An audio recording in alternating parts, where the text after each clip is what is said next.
भारत भूमि में आज हमारा समाज किस दिशा में जा रहा है? क्या वह वास्तव में धर्म पथ का आचरण कर रहा है? बहुत सीमित दायरे में। आंकलन करके देखें, उसका कारण है कि हमारे साधु संत सन्यासियों द्वारा कुछ चंद संस्थाएं हैं जो वास्तव में समाज को एक सही दिशाधारा दे रही है, एक विचारधारा दे रही है, मगर अधिकांश संस्थाएं जिनका लक्ष्य केवल और केवल धन अर्जन हो गया है। धार्मिक अनुष्ठानों कार्यक्रमों में भी भक्ति भाव नजर नहीं आता, नाच गाना अश्लीलता परोसी जाती है।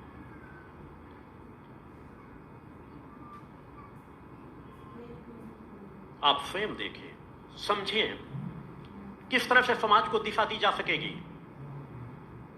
आवश्यकता है कि समाज के अंदर एक जागृत पैदा की जाए, उन्हें सत्य का एहसास कराया जाए कि तुम सामान्य मानव नहीं हो, तुम्हारे अंदर अलौकिक शक्ति और सामर्थ्य छिपी हुई है। उसके लिए तुम्हें अपने ऋषियों मुनियों की ओर देखना होगा, उन तपस्वी साधक साधिकाओं की ओर देखना होगा जिनके पास अलौकिक क्षमताएं थी। आप लोगों जैसा ही शरीर था, इसी भारत भूमि पर जन्म लिए थे। एक एक ऋषि के पास नवीन स्वर्ग की रचना करने की सामर्थ्य थी। इसी भारत भूमि की नारियों के पास वह ताकत थी कि सूर्य की गति को भी रोक देने की क्षमताएं थी। वाक शक्ति के प्रबल ऋषि हमारे थे, किसी को भी जीवन दान दे देने की सामर्थ्य थी। आज क्या हो गया है? हमें तपस्वी देखने ढूंढने से नहीं मिलते। उसका कारण है सतत धीरे धीरे हो रहा गिरावट का क्रम। गद्दियों पर बैठे लोग, बड़ी बड़ी संस्थाओं में बैठे हुए हमारे धर्माधिकारी केवल अपनी गद्दियों आश्रम के संरक्षणों में ही लिप्त होकर के रह गए और मान सम्मान भोगना ही उनका लक्ष्य बन गया। हम कितने वैभवशाली हैं, हम कितना मान सम्मान भोग रहे हैं, यही उनका एक लक्ष्य बन गया। मैं नहीं कह रहा कि सभी भी गलत दिशा में जा रहे हैं, मगर वो सजग नहीं है। उन्होंने अपने गुरुओं का भी अनुसरण नहीं किया।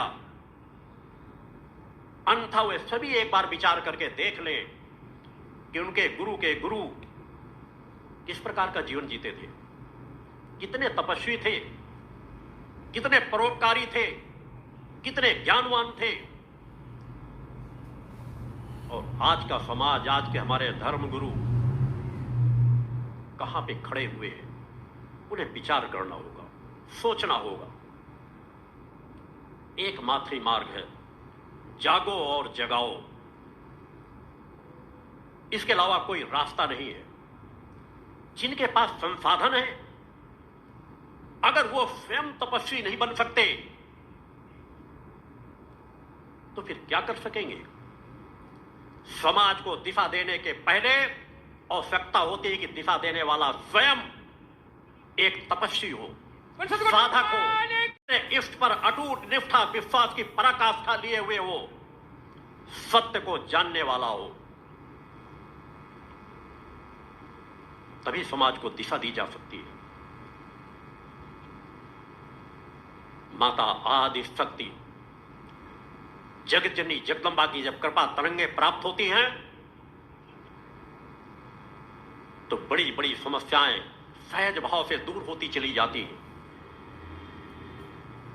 माता आदि शक्ति जगत जननी जगदम्बा ही मेरी और आपकी जन जन की आत्मा की जननी है।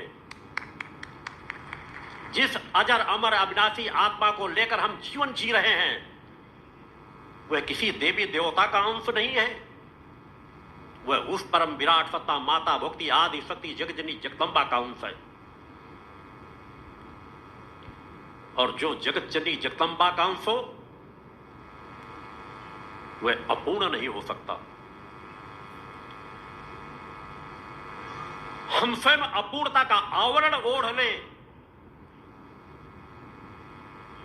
तो अपूर्णता नजर आएगी। अपूर्णता के आवरण को निकाल फेंके तो हमारे अंदर से पूर्णता नजर आएगी। हमारे सभी धर्म ग्रंथ, सभी उच्च कोट के ऋषि मुनि यही तो कहते रहे हैं, किसी आत्मा के अंदर निखिल ब्रह्मांड समाहित है। और अगर इस आत्मा के अंदर वह निखिल ब्रह्मांड समाहित है तो हम इतना समाज दीनहीन का जीवन क्यों जी रहा है? असमर्थता का जीवन क्यों जी रहा है? चाटुकारिता का जीवन क्यों जी रहा है? अनीति अन्याय अधर्म के चंगुल में क्यों ग्रसित कर चुका है अपने आप को? कहां चली गई उसकी ताकत कि आज अनीति अन्याय अधर्म के विरुद्ध आवाज उठाने वाले लोगों की कमी हो गई इस भारत भूमि में।